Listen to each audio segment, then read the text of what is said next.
ದೊಡ್ಡವರೊಂದು ಗಾದೆ ಹೇಳಿದ್ದಾರೆ, ಮದುವೆ ಮಾಡಿ ನೋಡು ಮನೆ ಕಟ್ಟಿ ನೋಡು ಅಂತ. ಮದುವೆ ಏನೋ ಮಾಡ್ತಿದ್ದೀವಿ, ಬಟ್ ಮದುವೆ ನೋಡ್ತಿದ್ದೀವ?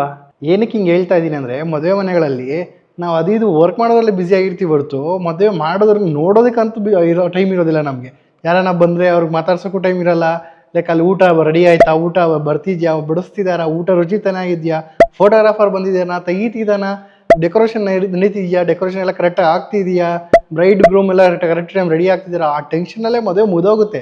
ಸೊ ದೊಡ್ಡವ್ರು ಹೇಳಿ ಅಂತ ಮಾತು ಮಿಸ್ಸೇ ಮಾಡಿಬಿಡ್ತಾ ಇದ್ದೀವಿ. ಈವೆಂಟ್ ಮ್ಯಾನೇಜರ್ ಇದ್ದಾರೆ ಆ್ಯಕ್ಚುಲಿ.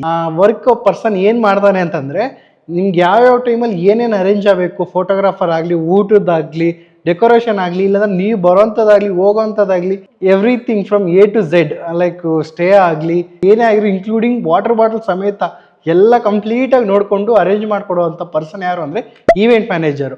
ಅದರಿಂದ ತುಂಬ ಉಪಯೋಗ ಆಗುತ್ತೆ. ಏನಕ್ಕೆ ಫಾರ್ ಎಕ್ಸಾಂಪಲ್ ಅಂದರೆ, ಲೈಕ್ ಇವಾಗ ಯಾವುದೋ ಒಂದು ಮದುವೆ ಮಾಡ್ತಾ ಇದ್ದೀರಾ ಅನ್ಕೊಡ್ರಿ, ಮದುವೆ ಮನೆಯಲ್ಲಿ ಸಡನ್ನಾಗಿ ಏನೋ ಒಂದು ಚೇಂಜಸ್ ಬೇಕಾಗುತ್ತೆ. ಡೆಕೋರೇಷನ್ ಪರ್ಸನ್ ಇರೋದಿಲ್ಲ, ಡೆಕೋರೇಷನ್ ಮಾಡ್ಬಿಟ್ಟು ಡೆಕೋರೇಷನ್ ಪರ್ಸನ್ ಅವ್ನು ಪಾಡ ಹೊರಟ್ಬಿಡ್ತಾನೆ.